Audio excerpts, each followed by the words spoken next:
मैं हूं डॉक्टर मुकुंद और हेल्दी निदान में आपका स्वागत है, जहां पे बातें होती है आपके स्वास्थ्य की, आपके बीमार न होने की और दवाइयों के विषय में और बीमारियों के विषय में आपको जानकारी देने की।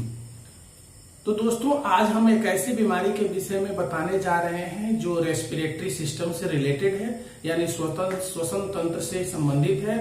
और ये श्वसन तंत्र के निचले भाग में होता है, यानी रेस्पिरेटरी सिस्टम के निचले भाग, लोअर रेस्पिरेटरी ट्रैक्ट में होता है। हमारा रेस्पिरेटरी सिस्टम दो भागों में विभक्त है, अपर रेस्पिरेटरी ट्रैक्ट और lower respiratory tract. Upper respiratory tract की दो बीमारियों के विषय में पहले हम बता दिए हैं, फेरेंजाइटिस और लेरिंजाइटिस के विषय में। आज हम लोअर रेस्पिरेटरी ट्रैक्ट के एक इंपॉर्टेंट और प्रमुख बीमारी के विषय में बताएंगे, वो है ब्रोंकाइटिस। वैसे तो लोअर रेस्पिरेटरी ट्रैक्ट में बहुत सारी बीमारियां होती हैं, जिसमें आपको निमोनिया, ब्रोंकियोलिटिस, सीओपीडी, अस्थमा, ब्रोंकाइटिस बहुत सारी हैं। सबको एक एक करके बताएंगे, लेकिन आज हमको ब्रोंकाइटिस बताना है। तो दोस्तों, अगर अभी तक आपने मेरा चैनल सब्सक्राइब नहीं किया है तो सब्सक्राइब कर लें, लाल बटन कुछ दबा के बेल आइकन जरूर दबाएं ताकि लेटेस्ट वीडियो का इंफॉर्मेशन आप तक पहुंच जाए। तो आइए शुरू करते हैं। दोस्तों, लोअर रेस्पिरेटरी ट्रैक्ट में एक ऑर्गन, एक अंग होता है जिसको हम लोग ब्रोंकस बोलते हैं। जब ट्रैकिया यानी सांस की नली जब आगे बढ़ती है तो वो ब्रोंकस में डिवाइड हो जाती है। जो एक ब्रोंकस लेफ्ट लंग में यानी बाएं फेफड़े में और दूसरा ब्रोंकस जो है राइट लंग में यानी दाएं फेफड़े में विभाजित हो जाती है, जिसको हम लोग आगे चल के ब्रोंकाई बोलते हैं, चूंकि एक से वो दो हो गई। आप फिगर में देख सकते हैं, ये है हमारा ट्रेकिया, और जब ये आगे बढ़ा गर्दन से आगे तो ये विभाजित हो गया। आपको ये चला जाता है लेफ्ट लंग में, ये चला जाता है राइट लंग में। यही हमारा ब्रोंकाई है। ब्रोंकाई भी आगे चल के कई ब्रांचिंग होते हैं, ब्रांचिंग यानी शाखाएं इसकी फैलती चली जाती हैं, और सक्सेसिव ब्रांचिंग होता है। 2 से 3 हुआ, 3 से 6 हुआ, इधर भी वही होता है। तो लगातार ब्रांचिंग होते रहता है, दोनों लंग्स में लगातार ब्रांचिंग होते रहता है। इसी को हम लोग ब्रोंकाई बोलते हैं। ब्रोंकाई, अब जान ही गए कि ब्रोंकाई क्या है।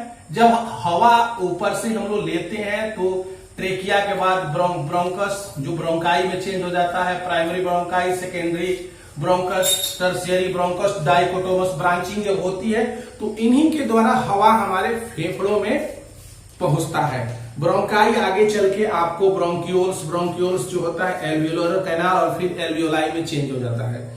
तो ये जो ब्रोंकाई है यानी ब्रोंकस है, इसमें ही जो सूजन हो जाना ब्रोंकाइटिस कहलाता है। इसमें सूजन हो जाना ही ब्रोंकाइटिस कहलाता है। अब ये सूजन किस कारण से हुआ, ये हमको जानना ज्यादा वक्त जरूरी होता है, और यही कारण है।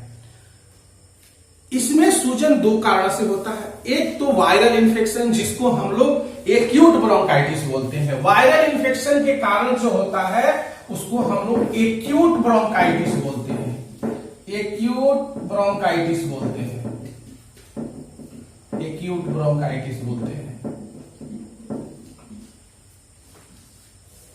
और जब किसी एलर्जेंस या किसी केमिकल के थ्रू होता है या स्मोकिंग से होता है, उसको हम लोग क्रोनिक ब्रोंकाइटिस बोलते हैं। क्रोनिक ब्रोंकाइटिस बोलते हैं। ब्रोंकाइटिस जब वायरस इन्फेक्शन के कारण हो तो उसको एक्यूट ब्रोंकाइटिस बोलते हैं, जो common cold and flu, respiratory syncytial virus या इन्फ्लुएंजा वायरस के कारण होता है।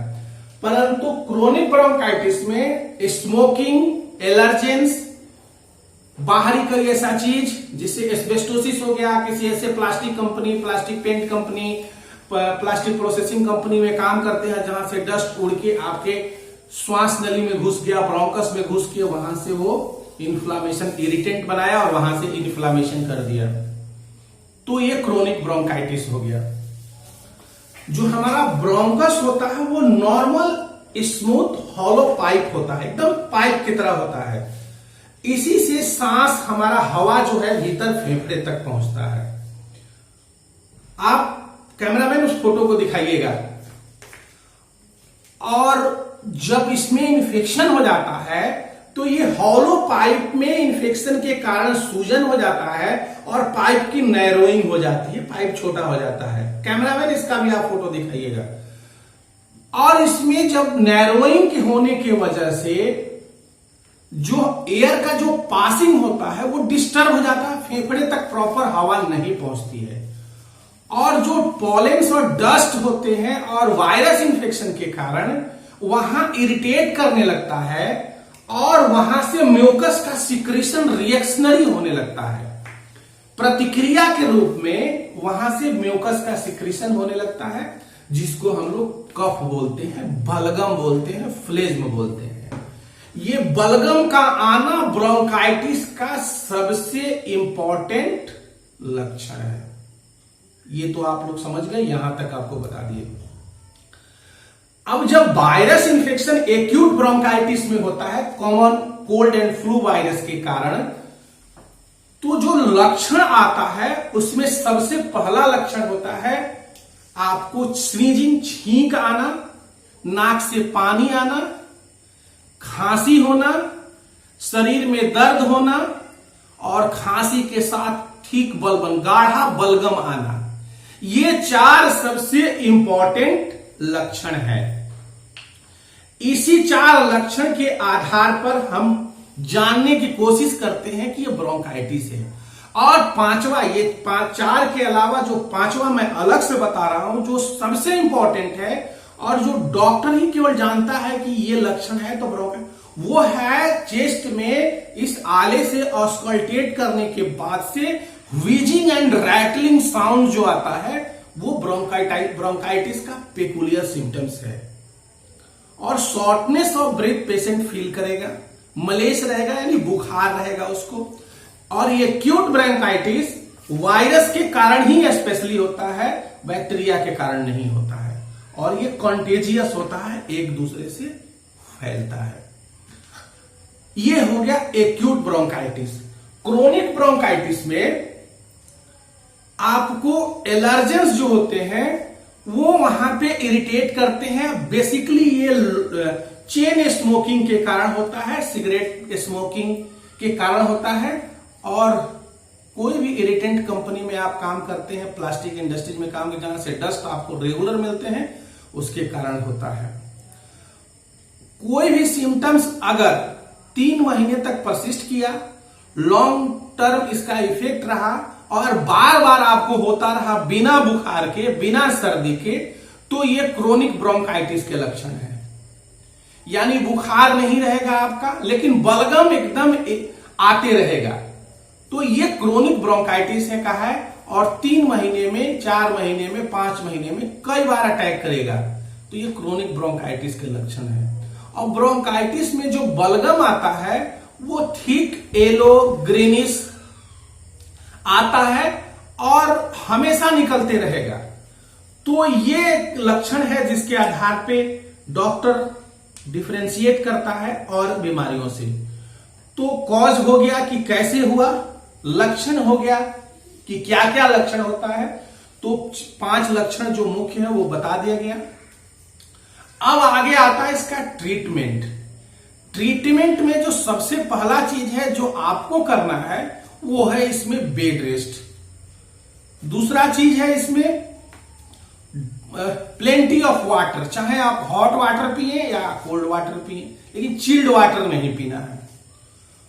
और जो तीसरा चीज है वो है स्टीम इनहेलेशन, गर्म पानी का भाप लेना। और जो चौथा चीज है आपके लिए वो है हर्बल ट्रीटमेंट, जो आपके आसपास मिलता हो उसको आप ले सकते हैं। मेडिसिन में यहां पे एंटीबायोटिक का कोई रोल नहीं है एक्यूट ब्रोंकाइटिस में, चूंकि ये वायरल डिजीज है तो आपको एंटीबायोटिक्स कोई लेना नहीं है। हां, दवाइयों में अगर आपको लेना है तो आप एनसेड ले सकते हैं, सूजन है तो वो एनसेड्स काम करेंगे। दर्द की गोली आइबुप्रोफेन, निमेसुलाइड, पैरासीटामोल जो भी आते हैं वो ले सकते हैं। नेबुलाइजेशन, एरोसोल से नेबुलाइजेशन जो होता है वो जरूरी होता है।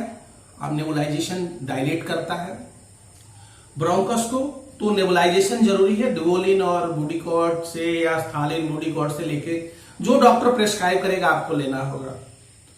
और तीसरा जो मेडिसिन का सबसे इंपॉर्टेंट चीज है वो दवा है आपको कफ सिरप। कफ सिरप ऐसा देना है जिसके कॉम्पोजिशन में ग्वानिफेंसिन हो। ग्वानिफेंसिन ही बलगम को बाहर निकालता है, यही एक्सपेक्टोरेंट का काम करता है, यही बलगम को बाहर एक्सपेल कराता है। तो जिस किसी भी कफ सिरप में अगर ग्वानिफेंसिन का कंपोजिशन हो तो देना है। साथ में ब्रोंकोडायलेटर हो तो और इजी हो जाता है, लिवोसाल्बुटामॉल, टॉर्बोटालिन हो तो ले सकते हैं। तो ये पूरी ब्रोंकाइटिस का आपका पिक्चर है जो आपको हम बता दें। दो बातें और हमको इसमें बतानी है जो इस फिगर के बारे में बता। ब्रोंकस जब आगे बढ़ता है तो सक्सेसिव ब्रांचिंग के बाद ये ब्रोंकियोल में चेंज होता है। ये हो गया आपका ब्रोंकियोल। कई चाहिए डॉट डॉट का मतलब कई सक्सेसिव ब्रांचिंग हुआ ब्रोंकियोल। यहां एक इंपॉर्टेंट चीज होता है बीमारी ब्रोंकियोलाइटिस। ब्रोंकियोलाइटिस दोनों सुनने में एक जैसा है, ब्रोंकियोलाइटिस, परंतु दोनों अलग अलग हैं। ब्रोंकियोलाइटिस इसका वर्णन हम आगे आपको करेंगे। ये बीमारी केवल बच्चों में होता है, ये जान लीजिए बड़ों में नहीं होता है। ब्रोंकाइटिस जो होता है मेनली एडल्ट में होता है, बच्चे में बहुत ही कम होता है।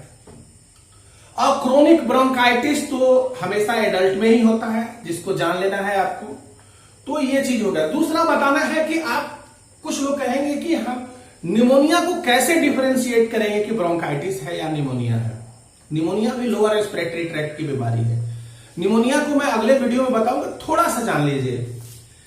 निमोनिया में ये सारे सिम्टम्स जो ब्रोंकाइटिस में रहेंगे वही निमोनिया में रहेंगे, यही कंफ्यूजन पैदा करता है। परंतु एक पेकुलियर सिम्टम्स जो अलग करेगा वो रहेगा चेस्ट पेन, रबिंग पेन। सांस लेने में सीने में दर्द होता है निमोनिया में, परंतु ब्रोंकाइटिस में दर्द नहीं होता है। निमोनिया जो है नीचे के लोब में होता है, जबकि ब्रोंकाइटिस जो होता है इस नली में होता है। और निमोनिया नीचे एल्वियोलाई में होता है। और निमोनिया में हाई फीवर होने के चांस रहते हैं। जनरली ब्रोंकाइटिस 3 से 5 दिन में स्वतः ही ठीक हो जाता है, परंतु ब्रोंकाइटिस में निमोनिया में बिना दवा के, बिना एंटीबायोटिक के ठीक नहीं होता है। तो ब्रोंकाइटिस 3 से 5 दिन में स्वतः ठीक हो जाता है, और इससे ज्यादा अगर बढ़ता है तो आपको डॉक्टर से कंसल्ट करना होगा। तो ये पूरी सिनेरियो थी ब्रोंकाइटिस का। अगर ये वीडियो आपको अच्छा लगा हो तो हमारे चैनल को सब्सक्राइब करिए, लाइक करिए और बेल आइकन जरूर दबाइए। दूसरों को शेयर करिए ताकि उनको भी इसके विषय में पता चले। और इस वीडियो को मैक्सिमम शेयर करिए। हमारा मुहिम है, हमारा ये एक लगन है आपके लिए कि हम ज्यादा से ज्यादा बीमारियों के विषय में आपको बताएं कि आप सजग रहें और आप स्वस्थ रहें जानते हुए। तो अंत तक वीडियो देखने के लिए धन्यवाद।